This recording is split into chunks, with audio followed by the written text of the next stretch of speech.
Today, my guest is Meredith O'Brien, the author of several books and also lecturer in writing and journalism.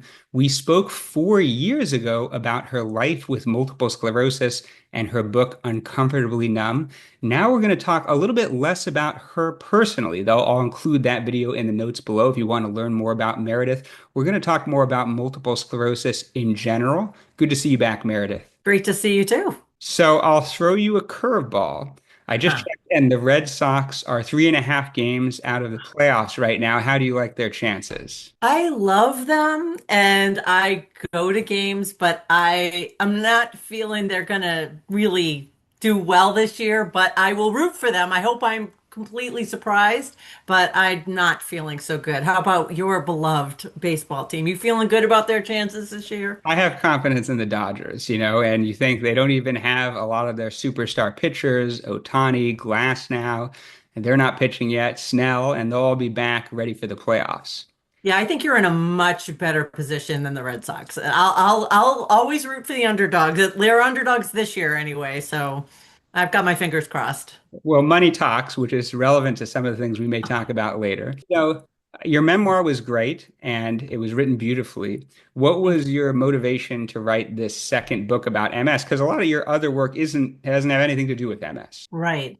Well, the second book was is strange. It has a strange origin in that last year, the publisher of my memoir, my MS memoir, reached out to me and she said, there's a lot of people are still have a lot of interest in the memoir as they become diagnosed with MS, and there's still a lot of interest in the subject. Why don't you write a sequel? And I said, I haven't really lived enough to write a sequel. And she said, no, no, no. How about an anthology? How about the stories of many different people? And my background is in journalism, so that appealed to me. And I said, I would love to reach out to people who have different MS journeys and have different diagnoses than I do, like as in terms of where they are in the severity of the MS, and find out how they deal with a bunch of different themes. We talk about their diagnosis stories. We talk about, did you tell your work or your friends?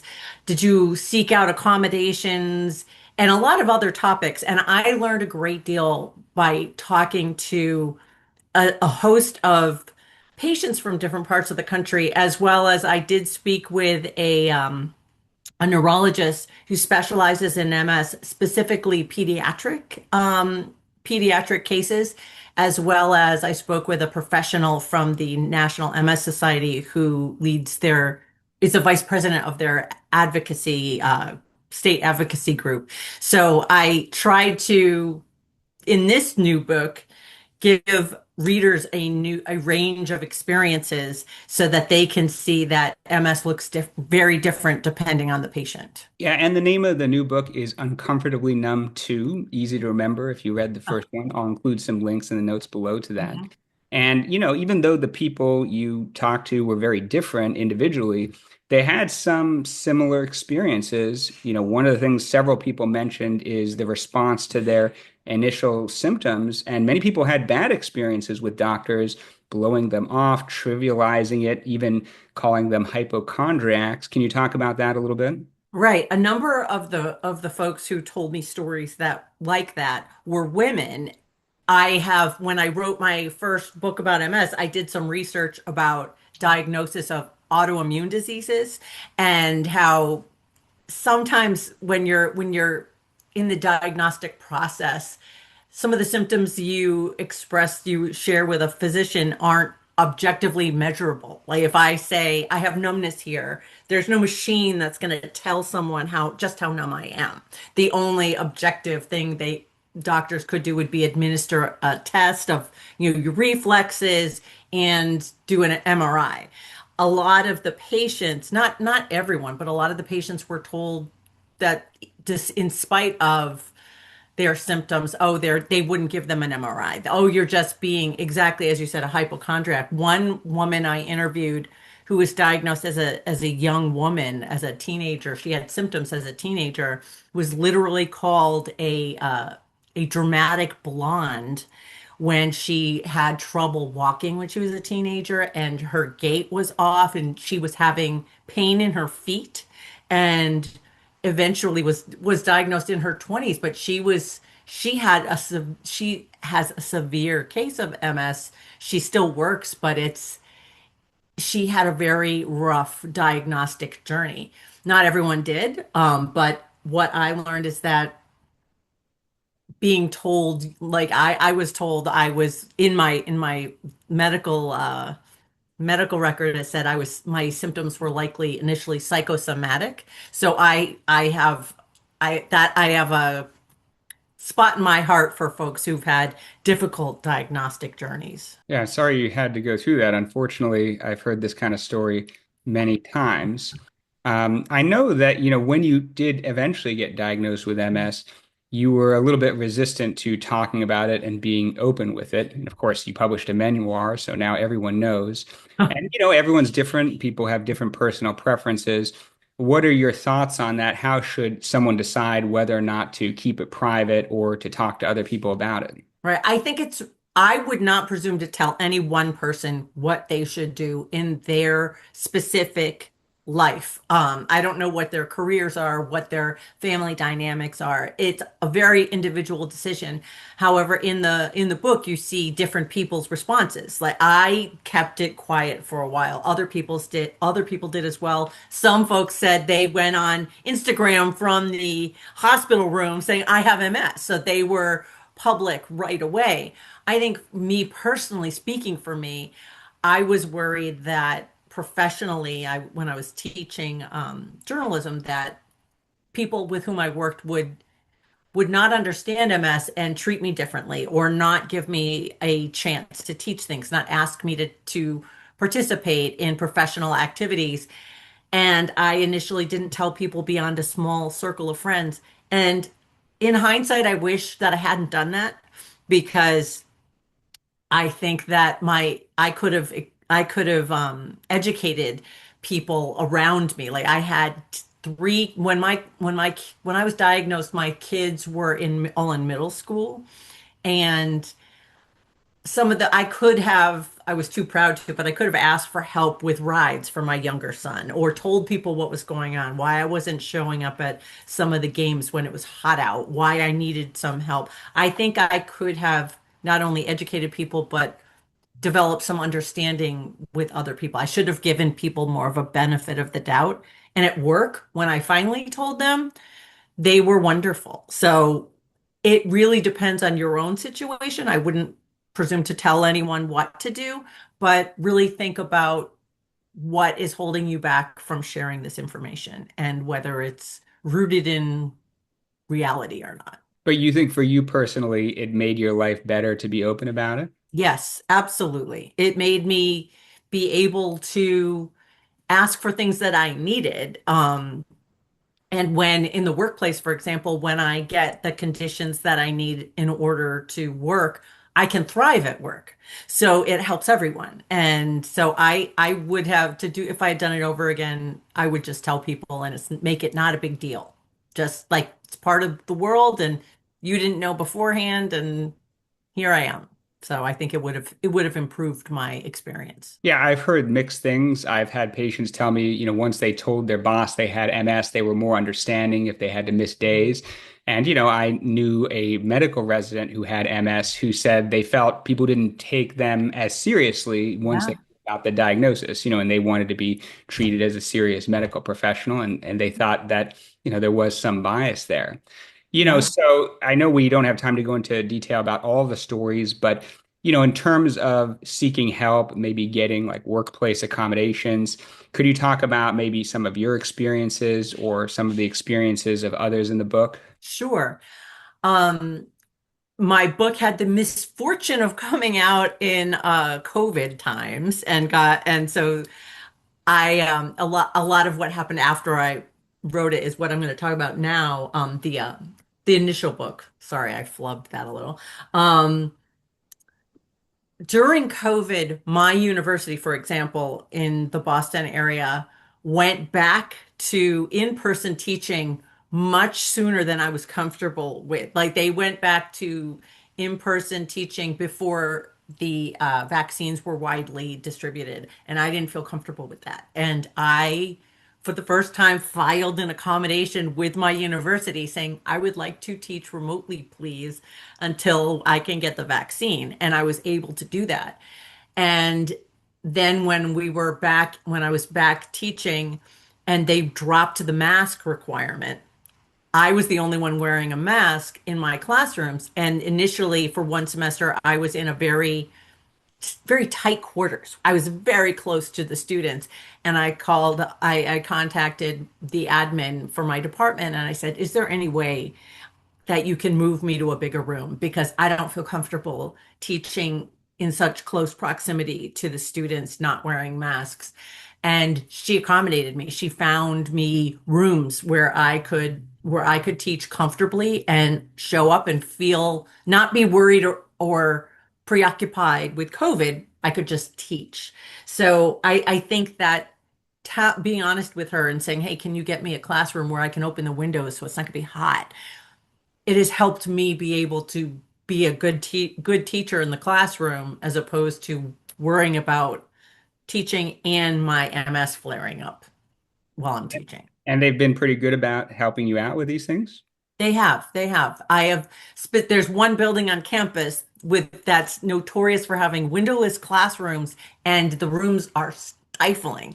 And when I taught a class there one semester before I told everybody, and I struggled. I would bring ice packs and I would try to put them on the back of my neck or hold cold beverages. It was miserable. And when I finally told them, I said, please don't ever schedule a class for me in that building again. I can't, it's exhausting and I can't really teach. And they haven't done that. So it wound up benefiting me in the end. Okay. Now to switch gears, one of the challenges a lot of people with MS face is just getting treatment. A lot of these disease modifying therapies are very expensive. Insurance companies, for-profit companies, they don't want to pay for them. Obviously, United Healthcare and other fiascos have been on the news recently. What are people's experience with just being able to get insurance to cover their meds?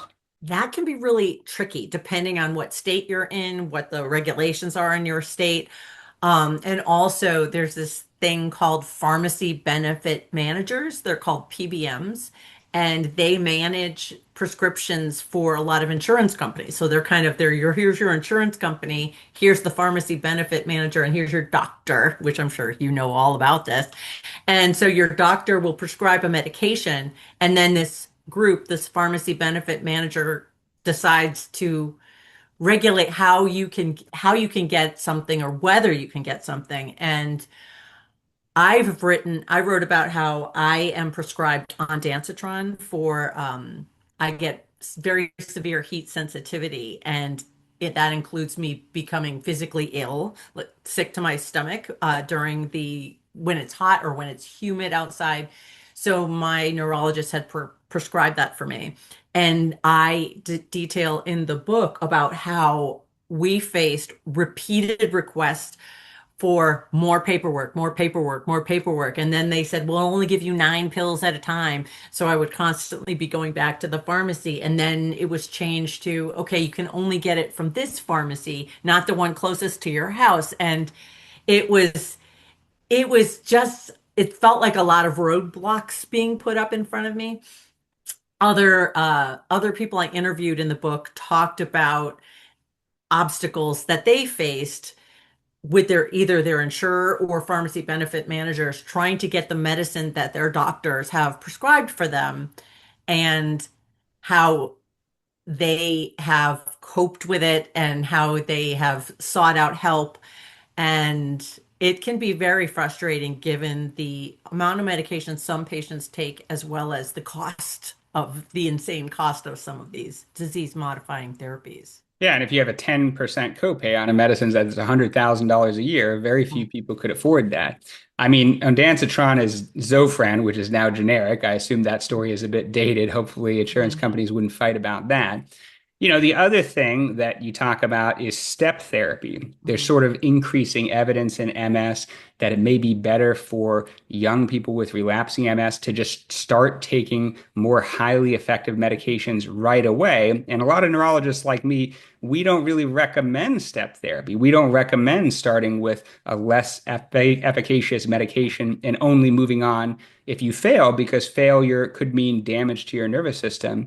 What are the obstacles people have faced with that? And I know you talk a little bit about politics and a bill in Massachusetts, the step therapy reform bill of 2022. Can you talk about that a little bit? Sure. I was reluctant initially when I was diagnosed to get involved with the MS Society, and it was rooted in fear, rooted in I don't know what I'm going to expect or what I'm going to encounter. I didn't want to be associated as a patient, but when I got involved with the MS Society, I kind of jumped all in. I became a member of my chapter's board of trustees. I then said, I'm kind of interested in politics and news. And they said, why don't you join our government relations committee? And that introduced me to something that they do called State Action Day, which happens across the country, where people who are associated with the MS Society, as well as other patient advocacy groups, get together and lobby state legislators for issues close to or related to having chronic illnesses and MS. And during 2022, the Massachusetts chapter lobbied state lawmakers to say this practice was bad for MS patients, as well as it costs more money in the long run because patients, if you're my doctor and you prescribe me with Ocrevus, and my insur and you have step therapy is a process that is used by your insurance company, and they say no, Ocrevus is kind of expensive. We're going to start with treatment A, and we're going to see how you do. And if you fail at it, we'll go to the next most expensive one. We'll work our way up to Ocrevus. But during that time, you're failing on that can lead to permanent damage to your brain and spinal cord, and your disability could advance, your MS could advance by the time you get to Ocrevus, whereas you could have started with that, like your doctor recommended, and be a flourishing person, not have a, your disease advance. So a lot of volunteer advocates talked to state lawmakers and said, please pass this bill to make this practice illegal in Massachusetts because it's not good for anyone in MS patients, but it's not good for other patients as well. And we were successful in getting it passed. And so each year, the MS volunteer groups come up with some policies that we'd like to see our lawmakers enact. And it's a nonpartisan effort, and it's really been surprisingly empowering for me and for a lot of people because with MS, I kind of feel like I can only control so much with MS, and a lot of it is up to whatever's going to happen. But when I go and I advocate for people, it makes me feel more powerful. When I advocate for patients and for good bills for chronic illness, the Chronic Illness Committee, it feels like you're doing a good thing for others. Well, that's great. And have people notice a difference, like on the ground floor, that it's easier to get certain meds, do you think? I don't have a study on that on that particular on step therapy, but I know that getting rid of step therapy has been beneficial for people. There's a person in my book who was in a state where they didn't have such a ban, and she had to go through that. And she talks about how it was terrible, and she just wanted the medicine her doctor recommended for her, not the medicine recommended for her by her insurance company. Are there other things in terms of like healthcare policy reform you think would be worthwhile that would benefit people with MS? Right. Well, this year I for the first time participated in a national public policy public policy conference with the MS Society in Washington, D.C. And our all of our volunteers went to our members of Congress and talked to them asking for the restoration of MS research through the Department of Defense, which had been cut for the current year, fiscal year, and flatlined or eliminated for the upcoming fiscal year. So we advocated for the restoration of that, saying that it will help people in the long run, including people who are members of the military service. And we also asked for Medicaid not to be subjected to deep cuts because 15%, likely more, but 15% at least of MS patients use Medicaid for their MS treatment to help cover some of their treatments. And without the treatments, the drugs and the medical being seen by medical professionals, their disease could worsen, and that could be bad for everyone. So those are some of the issues that we were talking about this specific year. So it varies. That was a national, those are national issues, but we also focus on state issues as well. And I've learned a lot about legislation. I've learned a lot about how drug companies operate. I've learned a lot through this process. And I've also made connections with a lot of people from across the country who have varying experiences with MS. So it's been a good positive thing for me. Well, that's good. And I do think we have made a lot of progress in MS. There's a lot of research that the average degree of disability is reducing over time. And some people with Mhm. MS are doing great and just live a Mhm. completely normal life. Yeah. But others do have disabilities to Hmm. varying degrees, Right. sometimes moderate, sometimes more severe. You talk a little in the book about how to deal with disability. Do you have advice for people who are dealing with the frustration where MS is changing the way they have to live their life or changing the trajectory of their life? Yeah, it's hard. I haven't personally come to terms with my challenges, but some of the folks in the book who with whom I spoke, they have they're obviously very upset about how things have been altered without their consent in their lives. But one thing that struck me were the stories that they told about, for example, how they were still able to travel in spite of their mobility challenges or their fatigue challenges or heat sensitivity challenges. And they, throughout their stories, explained how they were able to navigate some of these things. They were talking about saying, MS is not going to stop me from traveling. I'm going to keep traveling. I am going, and how am I going to do that? Um, there were people who talked about contacting airlines when they're going to fly and saying, what are your what are your guidelines for using in airport wheelchairs? What are your guidelines for using my mobility devices? Some folks were talking about taking their kids to theme parks. How can I can't stand in line, for example, for a ride.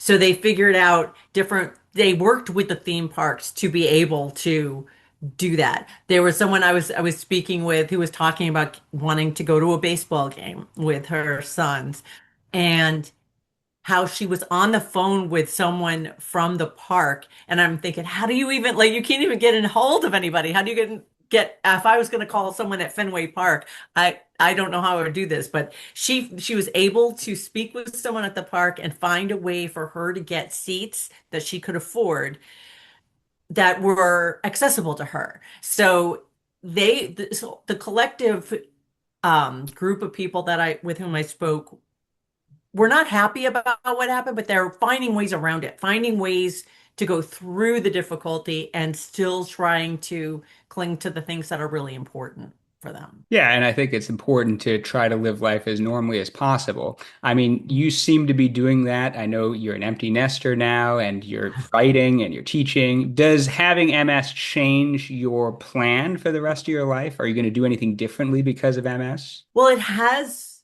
changed in the amount of work I take on. I want to do what I had done before I had MS. I was constantly freelancing and doing tons of freelancing, tons of this story and this book and that. I've had to dial that back, which still irritates me, to be honest. But I said, well, if I want to flourish in what I'm doing, I have to do less. So I struggle with that. And I have, as I mentioned, heat sensitivity, which has rearranged my summers so I can't enjoy summer weather with the way that I used to. And I know I'm not in California, but Massachusetts still has hot, humid weather. So I've had to learn how to work around that. For example, if I have neck fans and ice packs and ugly cooling vests. I have some hideous cooling vests and air conditioning, and and I don't plan things when it's hot outside or humid just because it's a recipe for disaster for me. But there will be times, say, I'm going to be with good friends who know all about my MS. One time I'm thinking of in particular, I wanted to go to a museum with them. But the obstacle was getting from the car to the building because it was a little bit of a walk. And I said, yeah, I'm with my good friends. I'm going to do it anyway. And in that distance, I became ill. My legs got weak. I started to see stars, but they helped me into the building. They helped kind of drag me as the people in the library, the museum were looking like, what is up with that woman? And so then once I got inside, it was cool and I got my equilibrium. I sipped some cool water and I was able to spend the day with them in the building. Was that fun? That little bit of feeling sick? No, but I tested my boundaries and said, I feel safe with these people and it's that distance. I think I can do it. So it's a matter of trying to see what you can do versus what you can't do anymore. So that's how I try to balance all of this. You just learn your body and learn what you can handle over time, that kind of thing. Exactly. Well, I think that's all very useful. And I'll end with this. Is there any other wisdom you have to share with the world or the MS community? Wisdom. I don't know about wisdom, but one of the things that I write about was, and I kind of mentioned it a little earlier, that I was initially afraid to identify as an MS patient or anything to do with the National MS Society. And that included I was concerned about joining an MS support group because I was afraid of what I was going to find there and whether I was going to be worried by what I saw or whether I wasn't disabled enough to go to something like that.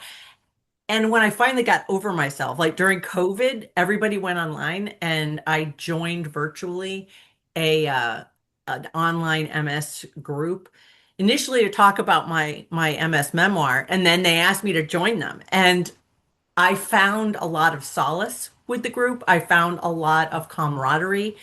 And we have, in fact, one of the people from the group I actually interviewed to in the book, and I've learned a lot from them. So if you're some of the people in the book didn't like their MS support groups in their area. They didn't like where um they didn't they just didn't find community there. One woman said, "You know where I would find community? On TikTok." So she started an MS TikTok account. I'm not on TikTok, but she's great on it.